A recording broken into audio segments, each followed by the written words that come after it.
حضور صلی اللہ تعالی علیہ وسلم نے فرمایا جو شخص بیماری سے فوت ہوا، جو شخص، قربان جاؤں میرے محبوب نے بیماری کا نام ہی نہیں لیا، فرمایا کوئی بھی بیماری ہو، فرمایا جو آدمی بیماری سے فوت ہوا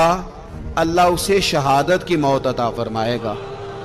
اور وہ عذاب قبر سے اور قبر کے امتحان سے بھی محفوظ رہے گا، اور حضور فرماتے ہیں اس کو صبح اور شام جنت کے باغوں میں سے رزق دیا جائے گا۔ جو کسی بھی بیماری سے مرا،